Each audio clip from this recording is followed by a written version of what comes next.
प्यारे दोस्तों, आज हम आपको एक मछेरा और उसकी सौतेली बेटी का दर्दनाक वाकया सुनाने वाले हैं। इसलिए इस वाकये को मुकम्मल जानने के लिए हमारे साथ रहिएगा। प्यारे दोस्तों, किसी गांव में रहमतुल्लाह अपनी बीवी सकीना और अपनी 6 महीने की बेटी आयशा के साथ रहता था। रहमतुल्लाह बहुत ही नेक और रहमदिल इंसान था। वह रोज सुबह फज्र की नमाज के बाद नदी से मछलियां पकड़ कर लाता और उन्हें बाजार में बेचकर अपना और अपनी बीवी और बेटी का पेट पाल रहा था। रहमतुल्लाह की बीवी सकीना बहुत ही लालची और सख्त दिल थी। एक दिन रहमतुल्लाह अपनी बीवी से कहने लगा कि आज मेरी तबीयत ठीक नहीं, मैं सोच रहा हूं आज नदी किनारे ना जाऊं और घर पर आराम कर लो। उसकी बीवी गुस्से में मुंह में बड़बड़ाती हुई बोलने लगी, क्या तुम्हें कभी सर दर्द होता है और कभी पेट दर्द शुरू हो जाता है? हर वक्त काम ना करने के सिर्फ बहाने ही ढूंढते रहते हो। रहमतुल्लाह अपनी बीवी से कहने लगा कि नहीं, मैं सच कह रहा हूं, आज मेरी तबीयत ठीक नहीं लग रही। उसकी बीवी गुस्से से बोली, ठीक है, मत जाओ, आज मेरी भी तबीयत ठीक नहीं है। मैं घर का कोई काम नहीं करूंगी, सिर्फ और सिर्फ आराम करूंगी। उसका शौहर नरमी से बोला कि अच्छा ठीक है, तुम नाराज मत हो, मैं काम पर चला जाता हूं। रहमतुल्लाह ने नदी के अंदर मछलियां पकड़ने के लिए जब जाल को फेंका, जाल जैसे ही उसने बाहर निकलने लगा तो उसकी नजर सामने एक टोकरी पर पड़ती है जिसमें एक बच्ची होती है। रहमतुल्लाह टोकरी को नदी से बाहर निकालता है। रहमतुल्लाह इधर उधर देखता है। आखिरकार यह बच्चा ना जाने कौन छोड़कर यहां चला गया है। बच्चे को टोकरी में डालकर नदी में किसने छोड़ दिया है? रहमतुल्लाह को वहां नदी के आसपास कोई भी दिखाई ना दिया। उसने सोचा, मैं यह बच्चा अपने घर पर लेकर चला जाता हूं, नहीं तो यह बच्चा यहीं मर जाएगा। वह बच्चा जोर जोर से रो रहा था। रहमतुल्लाह जल्दी से अपने घर में चला गया और अपनी बीवी से कहने लगा कि सकीना जल्दी देखो, मैं क्या लेकर आया हूं। सकीना बच्ची के रोने की आवाज सुनकर वह देखते ही कहने लगी कि यह कहां से बच्ची उठाकर ले आए हो? क्या तकलीफ है? इतना क्यों शोर मचा रखा है? ऊपर से तुम जल्दी घर आ गए हो और यह कौन सी नई मुसीबत उठाकर ले आए हो? कब बाजार जाओगे? कब पैसे लेकर आओगे? रहमतुल्लाह कहने लगा, तुम्हें तो बस हर वक्त पैसों की पड़ी रहती है। इस छोटी मासूम बच्ची को तो देखो, जिसको किसी ने टोकरी में डालकर नदी पर छोड़ दिया था। सकीना गुस्से से कहने लगी कि जिसका बच्चा है, अगर उसने छोड़ दिया है तो तुम इसे यहां क्यों उठाकर लेकर आए हो? रहमतुल्लाह अपनी बीवी से कहने लगा कि तुम कैसी बातें कर रही हो? अगर मैं इसे घर नहीं लाता तो क्या वहां नदी में मछलियों का चारा बनने के लिए छोड़ देता? सकीना गुस्से से कहने लगी कि इस बच्ची को मछलियां खाएं या शेर खाएं, इस मुसीबत को मैं अपने घर कभी नहीं रखूंगी। रहमतुल्लाह बीबी की यह बात सुनकर गुस्से से लाल पीला हो गया। कहने लगा, बस बहुत हो गया है, मैं आज के बाद तुम्हारी कोई बात नहीं मानूंगा। बहुत तुम्हारी मनमानी हो चुकी है। अब तुम मेरी एक बात ध्यान से सुनो, ये बच्ची अब इसी घर में रहेगी और आयशा के साथ हम इसे भी पालेंगे। इस बारे में अब मुझसे दोबारा कोई बात नहीं करनी है। सकीना ने पहली दफा अपने शौहर को इस तरह गुस्से से अपने साथ बात करते हुए देखा तो वह बहुत ज्यादा घबरा गई और खामोशी से उस बच्चे को अपने साथ रखने के लिए तैयार हो गई। रहमतुल्लाह ने बड़े प्यार से उस बच्ची का नाम फातिमा रखा था। आहिस्ता आहिस्ता वक्त के साथ साथ आयशा और फातिमा दोनों बड़ी हो गई। एक दिन फातिमा रहमतुल्लाह से कहने लगी कि बाबा जान, क्या मैं भी आपके साथ नदी में मछलियां पकड़ने के लिए जा सकती हूं? रहमतुल्लाह अपनी बेटी फातिमा की बात सुनकर बहुत ज्यादा हंसा और कहने लगा, क्यों बेटी, क्या तुम्हें भी मछलियां पकड़ना सीखना है? फातिमा ने कहा कि जी बाबा जान, मैं भी आपकी तरह मछुआरा बनना चाहती हूं। रहमतुल्लाह फातिमा से कहने लगा कि बेटी, अभी तुम बहुत छोटी हो, अभी तुम अपनी बहन आयशा के साथ खेलो, जब बड़ी हो जाओगी तब मेरे साथ चलना। इतने में सकीना अपने शौहर से आकर कहने लगी, अगर जाना ही चाहती है तो तुम क्यों नहीं इसे अपने साथ ले जाते? अच्छा है ना, आपका काम भी जल्दी हो जाया करेगा। रहमतुल्लाह अपनी बीवी से कहने लगा, मुझे और आयशा और फातिमा को अगर कोई भी काम सिखाना होगा तो मैं खुद सिखा दूंगा, तुम्हें उसके लिए परेशान होने की जरूरत नहीं है। सकीना फातिमा को जरा भी पसंद नहीं करती थी, लेकिन वह अपने शौहर की वजह से मजबूर थी। एक दिन अचानक रहमतुल्लाह की मौत हो गई। आयशा और फातिमा बाप की मौत का खबर सुनकर बहुत ज्यादा दुखी हो गई। सकीना ने अपनी बेटी आयशा को अपने गले लगा लिया और कहा कि बेटी, तुम्हारे बाप का साथ हमारे साथ यही था, अब तुम्हें हिम्मत रखनी होगी। आयशा बेटी अपनी मां को रोते हुए कहने लगी कि अम्मा, अब हमारे घर का गुजारा कैसे होगा? अल्लाह ने हमारे सर से हमारी छत ही छीन ली है, इस घर का गुजारा किस तरह से होगा? उसकी मां ने कहा कि फातिमा है ना, अपने बाप की जगह यह मछलियां पकड़कर लाया करेगी, उसने तो अपने बाप से मछलियां पकड़ना सीखा है। फातिमा अपनी मां की बात सुनकर रोते हुए कहने लगी कि हाँ हाँ अम्मी जान, क्यों नहीं, मैं हूं ना, मैं खुद अपने बाबा जान की जगह पर काम करूंगी, आप फिक्र मत करें। सकीना फातिमा से कहने लगी कि बस बस, ज्यादा प्यार दिखाने की जरूरत नहीं है, तुम ही जाओगी काम करने के लिए, और कौन जाएगा? बाप के मरने के बाद फातिमा के दिन ही बदल चुके थे। सकीना उससे घर का सारा काम करवाती, मछलियां पकड़ने और नदी से पानी लाने का काम भी फातिमा को करना पड़ता, लेकिन उसे खाना हमेशा बासी और थोड़ा सा मिलता था। एक दिन जब फातिमा नदी से पानी लेने के लिए गई, वह अपने बाप को याद करके बहुत रो रही थी। बाबा जान, आप मुझे छोड़कर क्यों चले गए हैं? मुझे आपकी बहुत याद आती है। मुझे आज पता चला है कि इस घर में मुझे आपके सिवा कोई भी प्यार नहीं करता था। आपके जाने के बाद मां मुझे खाना भी ठीक से नहीं देती।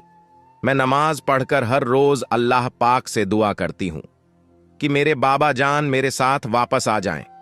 क्या ऐसा नहीं हो सकता? मैं क्या करूं? आप मुझे कोई रास्ता बताइए। लेकिन उसे कोई जवाब नहीं मिलता, वह रोते रोते घर आ जाती है। फातिमा जैसे ही घर पर आई, उसकी मां गुस्से से उसको कहने लगी, आ गई महारानी, नदी से पानी लाने में इतना वक्त लगता है।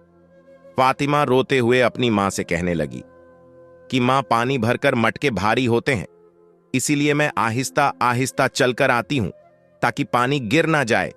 उसकी मां गुस्से से कहने लगी कि बस बस, अपनी बकवास बंद करो, कोई भी काम ठीक से तुम करती नहीं हो और ऊपर से इतना खाना खाती हो। फातिमा अपनी मां से कहने लगी कि मां, खाना तो आप मुझे आधे पेट भी नहीं देती, ऊपर से बासी खाना खाने को मिलता है। फातिमा की बात सुनकर उसकी मां को बहुत गुस्सा आया और कहने लगी कि मेरे सामने जबान चलाती हो, मैं तुम्हारी अच्छे से मरम्मत करती हूं, तब जाकर तुम्हारा दिमाग ठीक होगा। फातिमा की मां ने फातिमा को बहुत मारा, यहां तक कि उसके सर से खून बहने लगा। आयशा यह सब देखकर पास बैठी मुस्कुरा रही थी। दूसरे दिन फज्र की नमाज के बाद फातिमा दुआ करते हुए अल्लाह के सामने बहुत रोई, फिर रोते रोते उठकर नदी किनारे चली गई। उस दिन फातिमा जब नदी किनारे पानी लेने के लिए गई, फातिमा वहां पर अपना जख्मी सर पकड़कर बहुत रो रही थी। इतने में नदी के पास से एक अल्लाह वाले बुजुर्ग आ रहे थे। उसने फातिमा से कहा कि बेटा, क्या मुझे पानी पीने के लिए मिलेगा? फातिमा जल्दी से मटके में पानी लेकर आई और अल्लाह वाले बुजुर्ग को पानी पिलाने लगी। पानी पीने के बाद अल्लाह वाले बुजुर्ग ने फातिमा के सर पर हाथ रखा और कहा, बेटी, तुम बहुत अच्छी हो, तुमने मुझे पानी पिलाया है, उसके बदले में मैं तुम्हें कुछ देना चाहता हूं। फातिमा उन बुजुर्ग से कहने लगी कि मुझे कुछ नहीं चाहिए। अल्लाह वाले नेक बुजुर्ग फातिमा से कहने लगी कि बेटे, क्या तुम्हें किसी भी चीज की जरूरत नहीं? फातिमा कहने लगी कि नहीं, मेरे बाबा जान ने मुझे सिर्फ यही सिखाया है कि हमें किसी की मदद बिना किसी लालच के करनी चाहिए। फातिमा के माथे से बहता हुआ खून देखकर अल्लाह वाले बुजुर्ग ने फातिमा से कहा कि बेटी, यह तुम्हारे माथे पर क्या हुआ है? फातिमा इतनी बात सुनकर फिर से रोने लगी और अपने दुख की सारी कहानी अल्लाह वाले नेक बुजुर्ग को सुना दी। अल्लाह वाले नेक बुजुर्ग फातिमा की बात सुनकर कहने लगे कि बेटी, परेशान मत हो, अल्लाह ताला नेक बंदों के साथ होता है। इस नदी के पास एक झोपड़ी है, मैं वहां रहता हूं। मुझे तुम्हारे बारे में यह देखकर बहुत ज्यादा दुख हुआ कि तुम पर तुम्हारी मां इतना ज्यादा जुल्म करती है। वह अल्लाह वाले नेक बुजुर्ग फातिमा से कहने लगे कि मैं तुम्हें एक दुआ देता हूं, आज के बाद तुम्हारी आंखों में जो भी आंसू निकलेगा, जो भी तुम्हें परेशान करेगा, जो भी तुम्हें तकलीफ देगा, जिसकी वजह से यह आंसू बहेंगे, उसकी आवाज से हमेशा कुत्ते की आवाज ही निकला करेगी और अल्लाह पाक तुम्हारी आवाज में एक ऐसी तासीर पैदा कर देंगे कि तुम जब भी कुरान की तिलावत करोगी, जब भी तुम कुरान को खोलकर उसको पढ़ोगे, तो तुम्हारे कुरान की तिलावत सुनकर हर कोई अपने दुख को भूल जाएगा। इतना कहकर अल्लाह वाले नेक बुजुर्ग अपने रास्ते में वापस चले गए और फातिमा अपने रास्ते अपने घर को चल पड़ती है। रास्ते में उसका दिल करता है कि वह कुरान पढ़े, उसकी तिलावत करे। जैसे ही वह अपना मुंह खोलती है तो उसके मुंह से कुरान की तिलावत निकलना शुरू हो जाती है। वह खुद ही अपने कुरान की तिलावत सुनकर खुश हो रही थी। जैसे ही तमाम परिंदे उसकी तिलावत को सुन रहे थे, हर कोई खामोशी से मस्त हो गया और हर कोई अपना दुख बोलता जा रहा था। जैसे ही फातिमा घर पर पहुंची तो फातिमा की मां गुस्से से कहने लगी कि आ गई महारानी, कहां लगा दी इतनी देर। फातिमा मुस्कुराते हुए अपनी मां से कहने लगी कि मां, आज मुझे नदी किनारे में एक अल्लाह वाले नेक बुजुर्ग मिले थे। वह अल्लाह के बहुत ही इबादत गुजार बंदे हैं। अगर वह मिट्टी में हाथ डाल दे तो सोना बन जाती है। फातिमा की मां बात सुनकर कहने लगी कि क्या बकवास कर रही हो, क्या ऐसा भी हो सकता है भला। जाओ जाकर घर के काम करो, देखो सारा घर गंदा पड़ा हुआ है। फातिमा किचन में जाकर बर्तन धोने लगी। बर्तन धोते धोते उसके हाथ से एक कांच का गिलास टूट गया। जैसे ही गिलास टूटा तो उसकी बहन पास ही खड़ी थी। उसने फौरन से उसके मुंह पर थप्पड़ मार दिया और फातिमा रोने लगती है। उसकी आंखों से आंसू आना शुरू हो गए। जैसे ही उसकी आंखों में आंसू आए और मारने वाली बहन की आवाज बदल चुकी थी, कुछ कहने के लिए अपना मुंह खोला तो उसकी जुबान से कुत्ते की आवाज निकल रही थी। उसकी मां भी यह देखकर हैरान हो गई और फातिमा से कहने लगी कि बताओ तुमने मेरी बेटी को क्या किया है। उसने कहा कि मां, आज मुझे अल्लाह वाले नेक बुजुर्ग नदी पर मिले थे, उनकी दुआ से यह सब कुछ हुआ है मां। उन्होंने कहा था कि जब भी तुम्हें कोई मारेगा तुम्हारे आंसू जैसे ही उस इंसान की वजह से गिरेंगे, इंसानों की आवाज की बजाय उसके गले से कुत्ते की आवाज निकलना शुरू हो जाएगी। उसकी मां यह सब सुनकर खामोश हो गई, मगर फिर भी वह बाज अपनी हरकतों से नहीं आ सकती थी। उसने उसको मारा तो नहीं, मगर उसको घर से निकाल दिया। फातिमा बाहर आकर एक दरख्त के नीचे लेट गई और रोते हुए उसने कुरान पाक पढ़ना शुरू कर दिया। जैसे ही वह कुरान पाक पढ़ना शुरू हुई तो उसको अपने सारे गम और सारे दुख भूल गए। फातिमा की आवाज वहां पर जाते जाते किसी एक शहजादे के कानों पर गूंजने लगी। शहजादा फातिमा की आवाज का दीवाना हो गया और फातिमा के पीछे पीछे उसके घर तक आ गया। इतनी देर में मां फातिमा को वापस अपने घर पर ले गई थी। शहजादे ने फातिमा के घर का दरवाजा बजाया तो अंदर से फातिमा की मां बाहर दरवाजे पर आ गई। शहजादे ने फातिमा की मां से कहा कि यहां पर कौन था जो कुरान की तिलावत कर रहा था।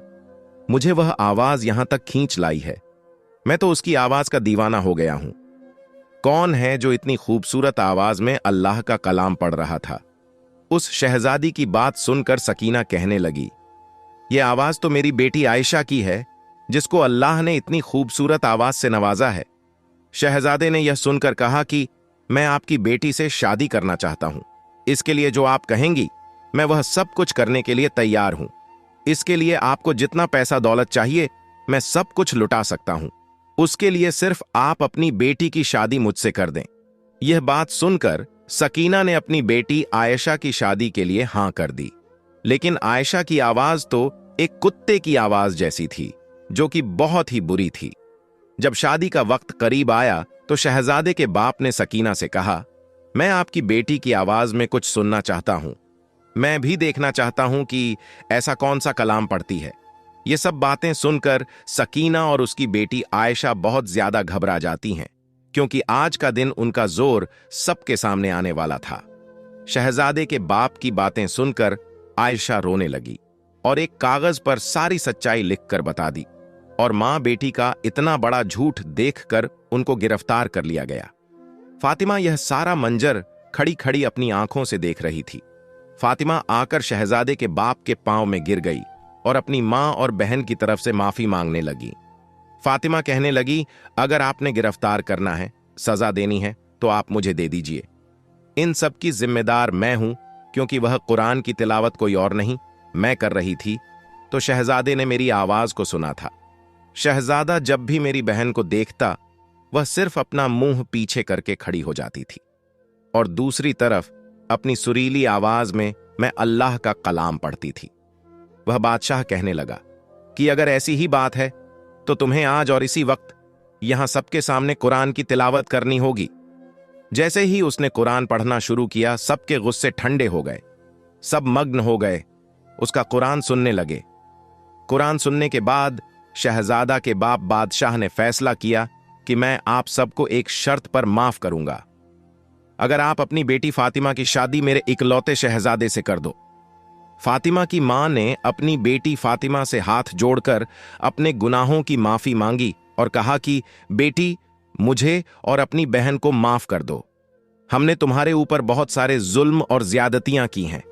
आज तुमने मेरी और अपनी बहन की जान बचा ली और आज हमारी खातिर इस शादी के लिए हां कर दो। फातिमा ने अपनी मां को माफ कर दिया और शहजादे से शादी के लिए हां कर दी। फातिमा और शहजादे की शादी कर दी गई। फातिमा का बहुत ही अच्छा ससुराल मिला, जहां वह अपनी बाकी की जिंदगी राजकुमारियों की तरह गुजारने लगी और उसके आगे पीछे तकरीबन हर वक्त नौकरानियां ही रहती थीं। तो प्यारे दोस्तों, देखा आपने, अल्लाह की कलाम में इतनी बरकत है कि इंसान अपने सारे गम, सारे दुख भूल जाता है। और जो इंसान को परेशान करता है, अगर आपको भी किसी किस्म की कोई परेशानी हो तो यकीन करें, इस कुरान को खोलकर बैठ जाया करें। आप यकीन करें कि आप अपने सारे गम, सारे दुख भूल जाएंगे। अल्लाह के सामने सजदा करके तो देखें, आपको परेशान करने वाला अपनी ही परेशानियों में घिर जाता है। जिस तरह फातिमा हर दुख को सहती थी, मगर जब भी वह कुरान की तिलावत करती तो अपने सारे गम भूल जाती थी, और वह भी सिर्फ अपनी नेकियों की वजह से। अल्लाह ताला ने उसको यह अजाज बख्शा था। दोस्तों, फातिमा ने अपनी बहन को माफ कर दिया था और फिर उसकी बहन की आवाज भी बिल्कुल ठीक हो गई थी। वह भी अब बहुत ही अच्छी और नेक बच्ची बन चुकी थी। अब वह भी सारे गुनाहों को छोड़कर अपनी बहन की तरह नेक हो गई थी। इस तरह फिर सब हंसी खुशी जिंदगी गुजारने लगे। अल्लाह पाक से दुआ है कि अल्लाह पाक हमें ऐसे वाकयात से सबक हासिल करने की तौफीक अता फरमाए। आमीन। इस वीडियो को दूसरों तक शेयर कर दें। हो सकता है कि आपके एक शेयर से यह बात किसी के दिल में उतर जाए और हम सबके लिए सदका एक जरिया बन जाए।